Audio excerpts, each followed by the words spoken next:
This is a mid-summer, later summer update on the cattle panel greenhouse, technically high tunnels, of which we now have 3. And I thought I would go through and take a few minutes looking at each of the 3 of our high tunnels and just assess what's worked, some food for thought, some ideas, etc. So let's take a look. So this is the first high tunnel I made on our property here, of which I made a bunch of videos. I'll be linking to those videos throughout, of the initial design idea, the placement, strategy there, how they were made.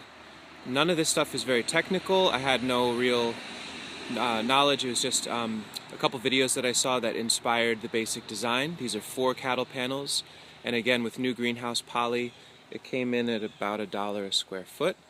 This is its 2nd season in play, and it's in a transition time right now. I'm really pleased with it overall. That's the theme with all of these. I can't recommend them highly enough. The south side here is loaded with, 6, 7 different varieties of basil. Hopefully we got our timing right. My wife Sasha comes in and harvests from these almost every day.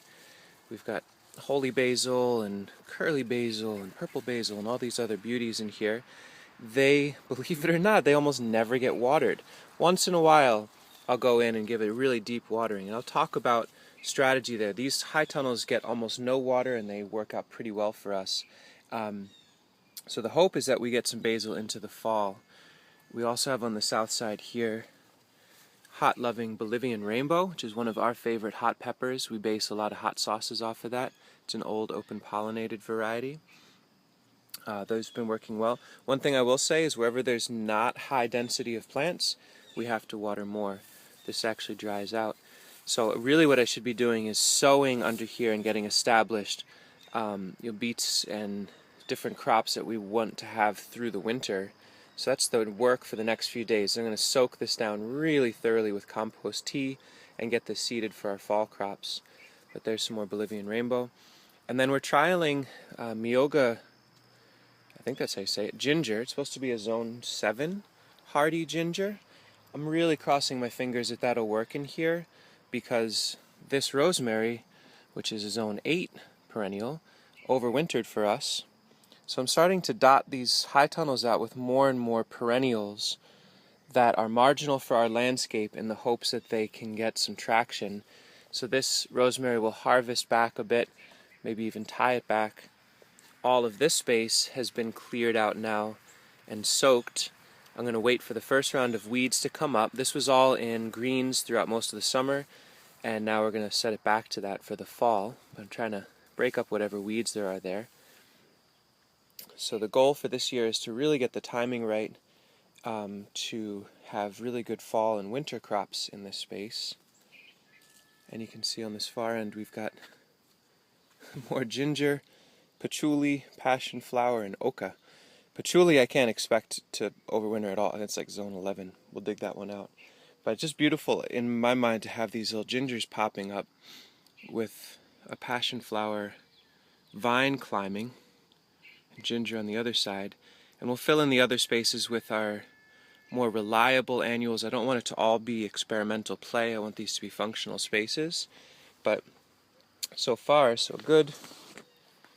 This space has been performing beautifully. So this is in our zone 1, so it's more kept and more focused on. So let's look at the other high tunnels, which are a little bit more feral, more weedy, and how they're performing as well. So as we come down the driveway, this is the northern end of the property. This is the busy road that we're on. There is somewhere in this jungle another high tunnel, and there it is. Starting to get a little shaded by amaranth and heart nuts and plums. These are actually like 9-foot tall heart nut trees. I have to dig out. There's about 40 trees in there. That's for another day. That's for the fall. There's a food forest that's above my height already, which is wonderful. But this high tunnel, now here's the crazy part. This high tunnel's been watered maybe 3 times this whole season. Since we're on a north-facing slope, it was designed that as water comes down the hill, the pathway in this space is much lower than average. So every time it rains and water flows down the hill, there's standing water in the bottom of this high tunnel, and the raised beds in here wick it all up. I have another video where I talk about wood chips in the garden. I'm gonna pause. Nice truck sound. And how well wood chips grow. I'll link to that, and you can see for yourself. I didn't add any extra soil. All of these tomatoes are growing in those rotted wood chips. There's also a ton of basil in here, and they are not getting watered. That's crazy. This high tunnel is basically a swale with poly over it, and it's really working. We've had a pretty wet summer, but I can tell I haven't been in here in a while because I just walked through a spider web. But we've got to get in and start harvesting.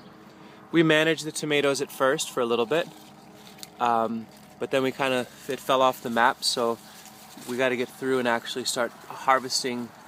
It's kind of a nice, actually I'm insanely pleased with how this is working, to be honest. Cosmetically the plants are in really good shape. For the amount of care they've gotten, which is very minimal, that initial design of putting the high tunnel in the right place in the landscape and making the earthwork adjustment so that when it waters outside, it waters in here, has really paid off. There's some squash back in there that I think is something we planted.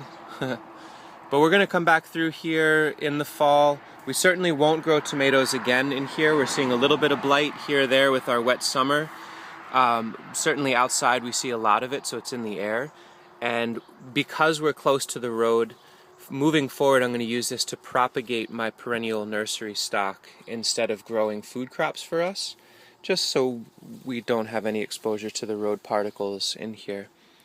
But yeah, greenhouse or high tunnel on contour with a pond in the far corner. It's basically a settling pond that will fill up with water, overflow this way, and retain high humidity for a while. And once these plants closed canopy in here, they're basically all set. They just grow food for the rest of the summer with minimal, so long as we get enough water that I don't have to water outside, I don't have to water in here. That's really exciting. So I'd say this high tunnel is working.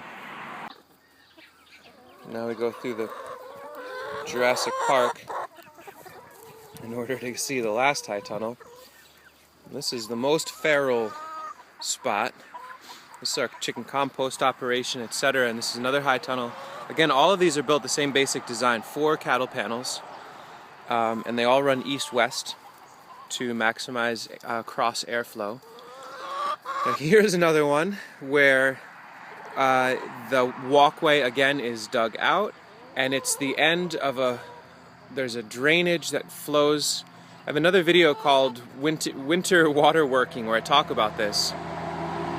The water flows down through, hooks a corner and comes through here, and all the while it picks up nutrient from the chicken yard, excess nutrient. And this is another one, we actually haven't watered this one time this entire season. And beyond that, this side, we planted a few things. We put in some peppers, maybe the shiso, but the rest just came on its own. The amaranth, the sunflowers, etc.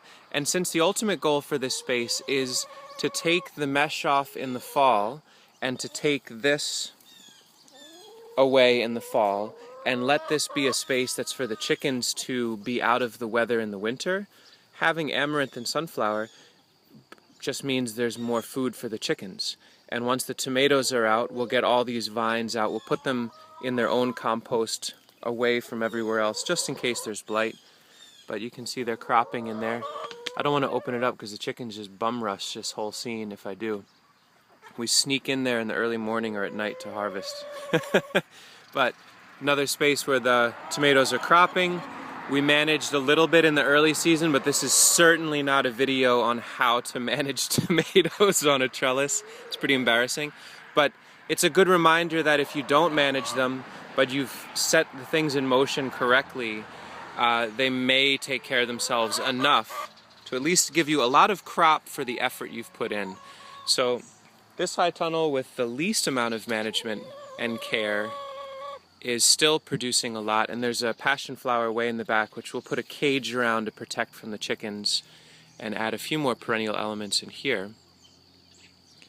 And you folks will be getting in there come November once the tomatoes are done. You fat plumpsters, you. It's really nice to see them in there on a cold, windy, but sunny day.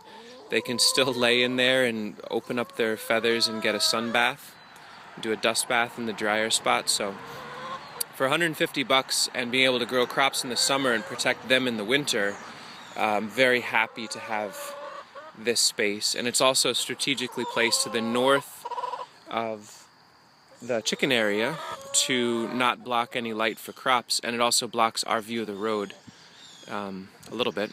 So there you go. Those are our 3 high tunnels working nicely for us. Lots more to figure out and learn, but overall, really pleased with them. And really pleased with our friends in here. Alright, have a good day. A little side note, but it's kind of beautiful to see the evolution of dealing with issues in a garden. There's a trap because last year we had so many issues with voles, but we've also thought through, well, if we add stones and we create habitat and get out of the way a little bit, maybe snakes will come through and help eat them. And so lo and behold, I'm watering this morning and I see a beautiful snake, and we have seen almost no voles. So I make sure I move slowly and quietly, and I know that this is a unique one because the other one we've seen around has a stub tail, and there it goes. Maybe it's going back down into a vole hole to do more work. It's beautiful to see nature evolve into position and strike a balance, because that shit ain't that pretty. But that snake is exquisite. Thanks, snake. We'll see you around, or hopefully we don't see much of you when you're doing your work.